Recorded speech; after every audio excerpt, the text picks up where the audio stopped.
What have you seen as the biggest challenges young adults face when they're trying to build habits and stay focused? Phones. I find that there's a lot of bad information on social media. You start losing confidence in yourself that you will be able to achieve whatever goal that you have. There are apps that you can use for focus. You're planning on making a big behavior change, expect to fail. Plan for the person that you are now. Don't plan for the person that you think you could be. Hi, welcome to The Habit Experiment. I'm Tiffany. Every week, I test expert advice on building habits and share what actually happens on social media, the wins, the fails, and all the messy in between. If you know what you should be doing, but actually doing it is the hard part, you're in the right place.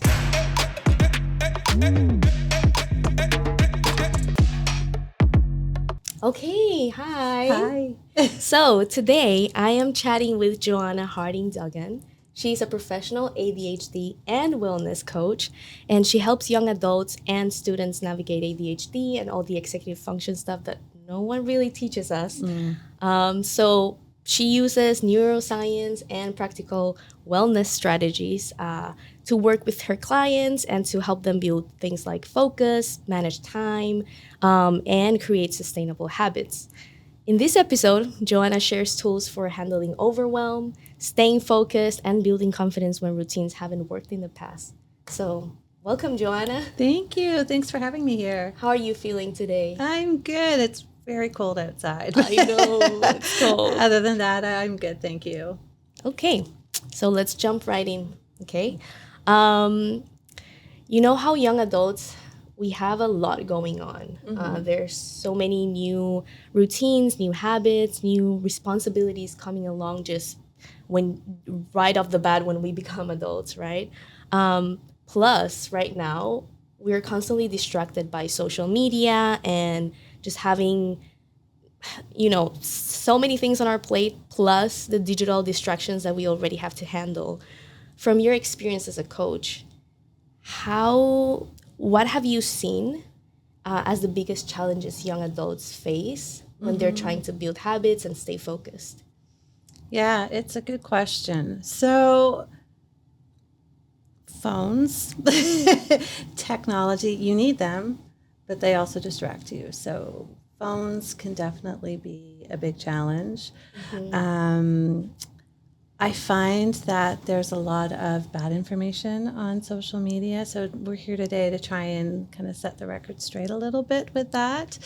And then overwhelm. I think there's a lot of different things coming at students. There's a lot of demands, courses, all of the due dates. And I think that overwhelm gets in the way of planning and just being able to take a step back and problem solve. I don't know if you know, like we've talked before, but I have personally been trying to build habits for the past 3 years. So it's been a long process and it's just on and off all the time. So I'm wondering, how is it that we're always, or for people who try to change their habits, right? Unhealthy habits, and they try to adopt new habits. Sometimes they just last for a few days, like, I don't know, from Monday to Wednesday, and then it stops. And then you start again on Monday. So, like, why does that happen? Well, first of all, I would ask you to check and see how sustainable the habit is that you're trying to build. Are you trying to make a huge change in your life? For example, you don't exercise at all and all of a sudden, I'm going to go running every day. That's not a sustainable habit. You might do it for 3 days and then you're going to stop. Understand what the barriers are. Why are you not doing this thing? What's getting in the way? And then you want to break it down into smaller steps. So where are you? Where do you want to go? What might be one small step in that direction? That's good to know. Starting small or breaking down like the big goal into smaller, more achievable goal. Yeah, exactly. Okay. I've tried to build habits for a long time, as you know. And I feel like it gets to a point, some people might also experience this. It's you start losing confidence in yourself. You start losing that trust that you will be able to achieve what you whatever goal that you have, whatever habit that you want to implement, you start just feeling like, oh, I always let myself down, so it might just happen again. Why try again? How can we get back into, or how can we rebuild that confidence? So, first of all, I would say if you're planning on making a big behavior change or trying to implement a habit, expect to fail because we are humans, we are not robots. So, you're going to fall, you're going to fail. Something's going to happen that gets in the way of maintaining that habit. I think that if you plan to fail or plan to fall off the wagon or however you want to phrase it, and you build in a plan B, how am I going to get back on track? That's how you'll be successful over the long term. Can you give us an example to make it a little bit more? Yeah, so let's just go with exercise because it's a pretty straightforward example. Say that you've created a sustainable habit. So I'm somebody who doesn't exercise, let's say, and I want to be healthier. So I plan to go to the gym twice a week. I think that's pretty reasonable to start. And I'm going along, I'm doing it, I'm going to the gym, and I get sick. And I get the flu. A lot of people have had the flu, and I fall off the wagon. And it's so hard to start again because it was so hard to start in the first place. So you really kind of want to think about it. Okay, what happens if I get sick or I just don't go one day? How am I going to get back on the wagon? And so sometimes even just writing out the reason why you are doing this in the first place, a little note to yourself when you start, why it's important to you, why you're doing this, so that you can check back in with your previous self and say, okay, you know what? I can go, maybe I'm not going to go for an hour. Maybe I'm just going to go over and do some light stretching, just something to start getting the ball rolling again. Okay, it's more like knowing that we will fail and plan for it just in case, like a contingency plan, you would say? I mean, I would say the same for studying too, with students. If you are, at the beginning of the semester, I'm going to study every night. That's probably not going to happen. But if you start to build in some strong study habits, and again, you get sick or maybe you just get discouraged and you stop doing the thing you were doing, you want to just start slowly again and look at the strengths that you have and how you created the habit in the first place. What worked well, going back to that and starting again to implement that. Well, circling back to what I was saying before, like how right now we have so many distractions and there's like a phone constantly ringing, we have like notifications, and like suddenly this like urge to like check our phones that it's like inside us already. What are some practical strategies that can help young adults reduce their digital distractions without fully quitting their devices? Because like, as you said before, we kind of need them to like do our daily lives. So it's a really hard one. I see this all the time. This is not just a question of putting away your phone because that's not practical.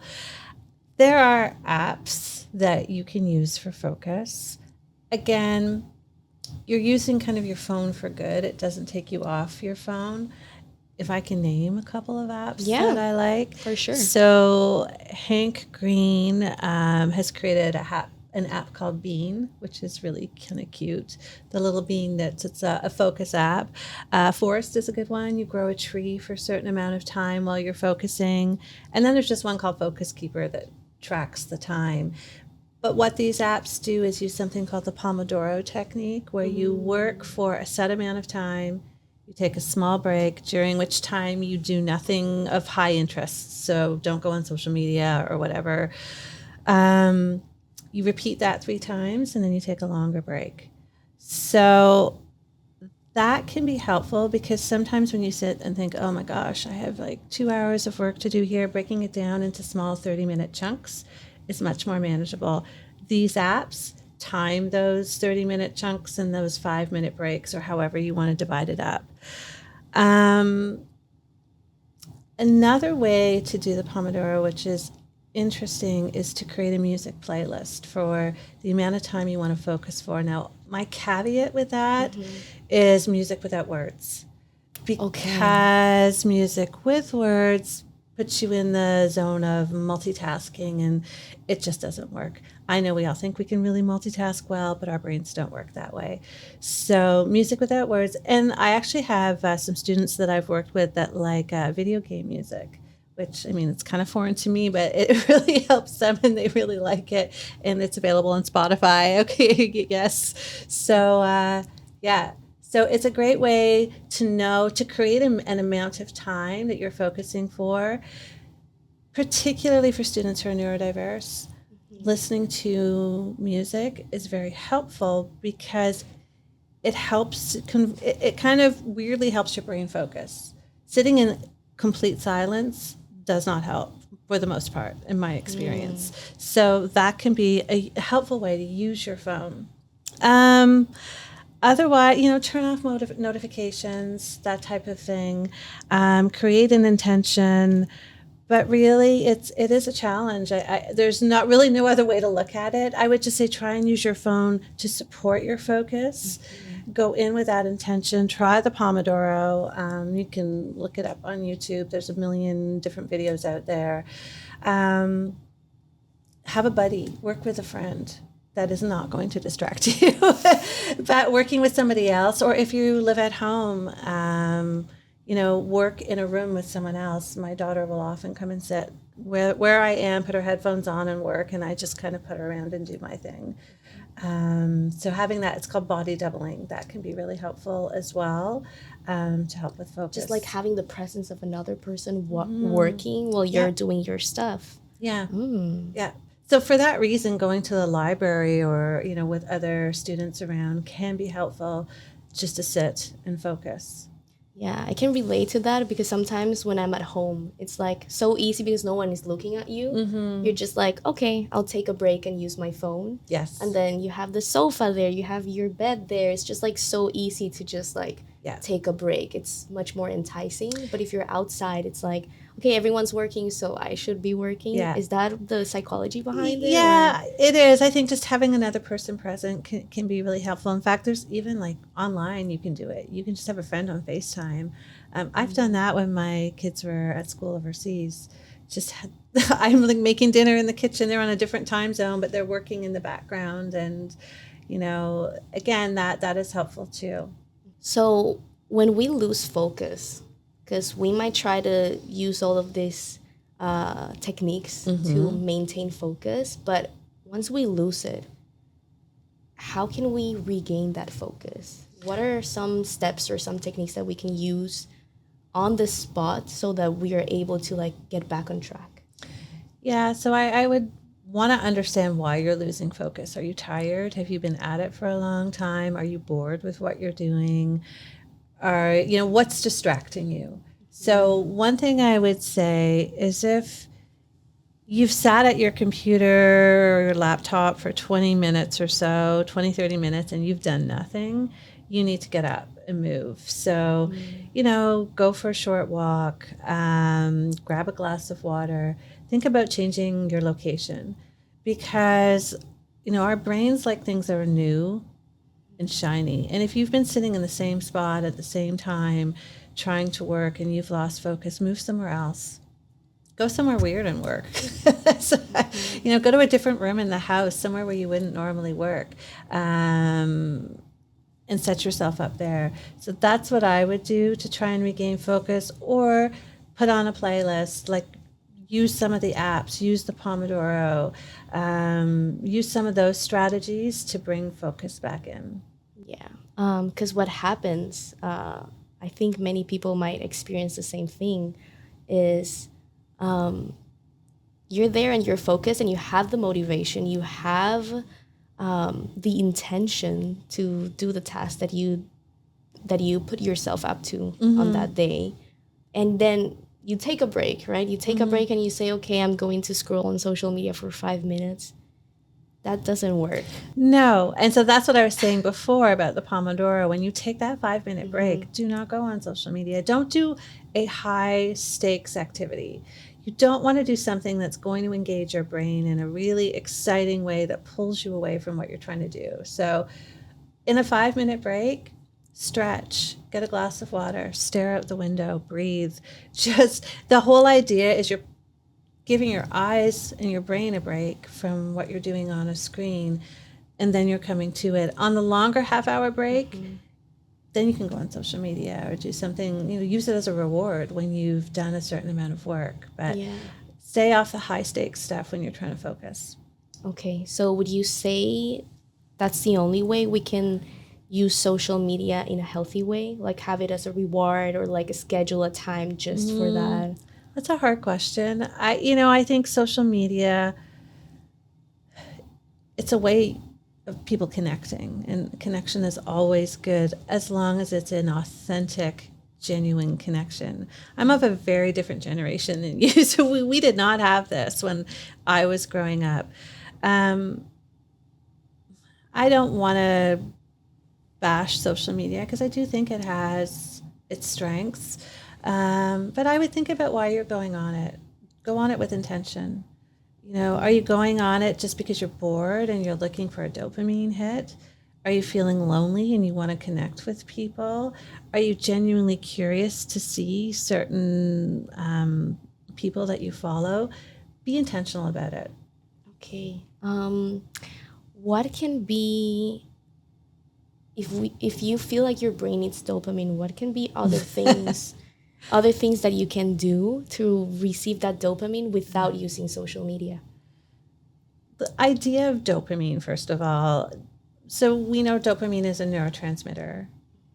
And I think in popular culture, it's aligned with pleasure and motivation. And yes, it does work that way. But dopamine also is one of the neurotransmitters that helps you move towards the thing that you want to do. It gets you kind of off the couch, out of the bed, that type of thing in the morning.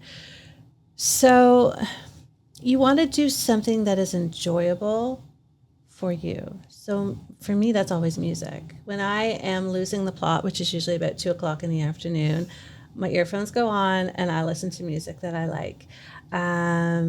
Or I write, or I stretch, or I do the things that for me reset me.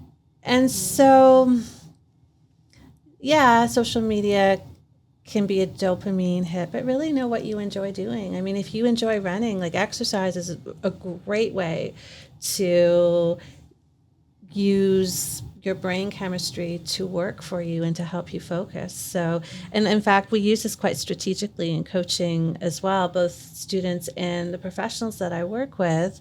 If you can go to the gym in the middle of the day and you can strategically plan a workout, and then you can kind of back off of that, some really kind of boring, mundane, high, difficult task for you to do, you're going to be more likely to focus and more likely to feel like you have that dopamine kick kind of moving in for you.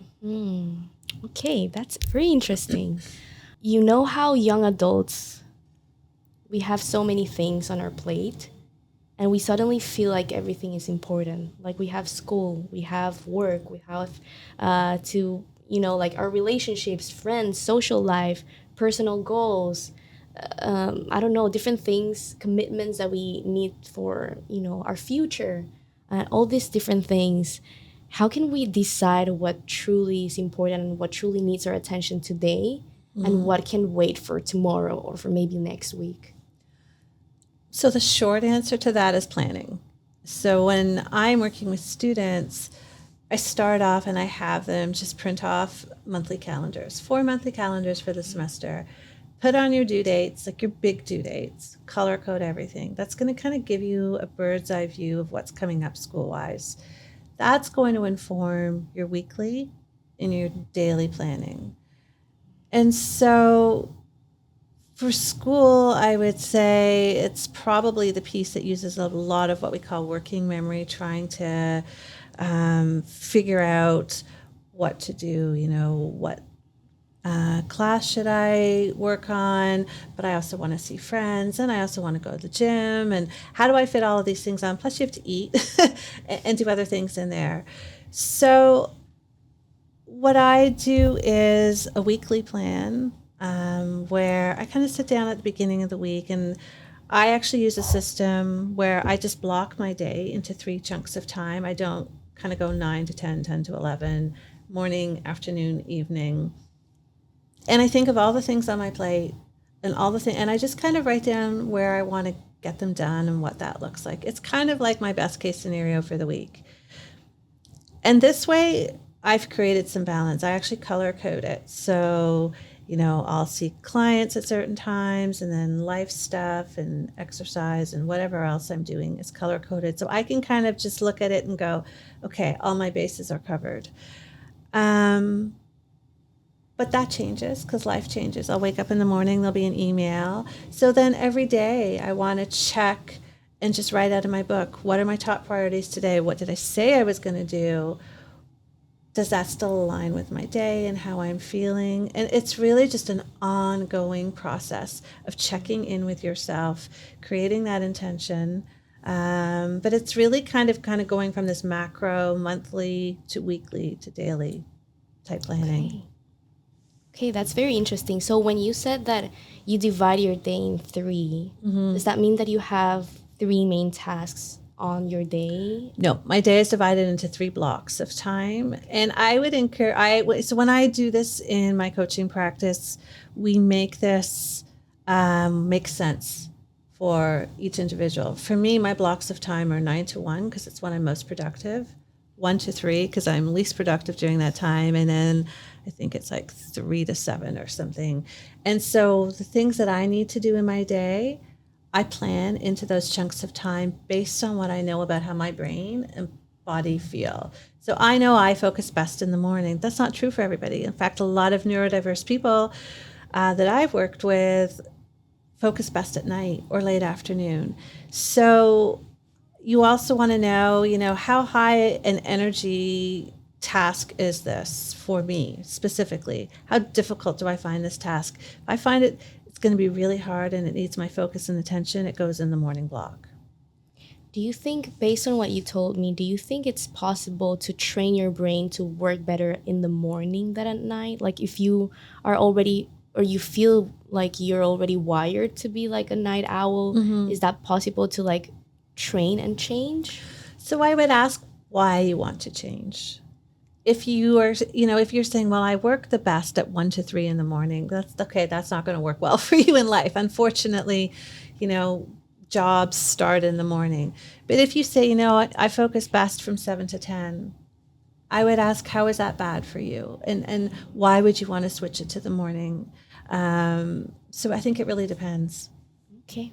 So now that we're talking about, planning our day, planning our week, our month, on the day-to-day basis, sometimes we think, okay, today I decide to do maybe 5 tasks, but we kind of miscalculate how much time each task is going to take, or maybe we believe that we have a higher capacity than we actually have because, I don't know, like today that you mentioned, oh, I have to check in on myself. I have to check in how I feel today, what amount of energy I have today. Sometimes that's not something that people teach us normally to do. So I didn't know about it. I didn't know I had to think about how much energy do I have today, because yesterday might not be the same as today. I might have more energy. I might have had a lot more energy yesterday and not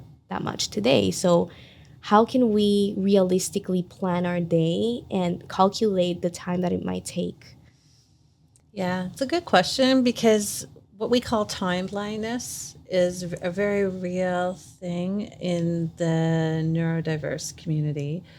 I would really say the only way to manage time blindness is to pick a couple of things you have planned for your day, estimate how long you think it's going to take to do those things, and then actually time yourself. How far off are you? I would repeat this over time until you start to teach yourself how long things take. The other thing with the to-do list is not everything is a one and a done on a to-do list. So, for example, study for my biology final. If that's your to-do, I would challenge you to know, well, how do you know when you're done? How do you know when you're finished studying? Are you going to study a chapter? Are you going to study for 20 minutes? What does done look like? So really kind of being aware of the things that are on your to-do list. Like going to the grocery store, okay, it's a pretty defined, like, yeah, I'm going to go do some groceries, check. Probably this doesn't really apply to students, but taxes is a big one for people. I'm going to do my taxes. That's not a one and done. So again, can the things be broken down? And how do you know when you've done that task? To be able to ask yourself that, so I would time it. How long do I think it's going to take? And how do I know when I'm finished? In part 2, we continue the conversation and share this week's habit experiment. Part 2 is out now. We are able to be more productive when we have deadlines. Like that stress kind of drives focus and productivity and motivation. How can we train ourselves so that our main source of productivity is not based on panic, deadlines, and stress?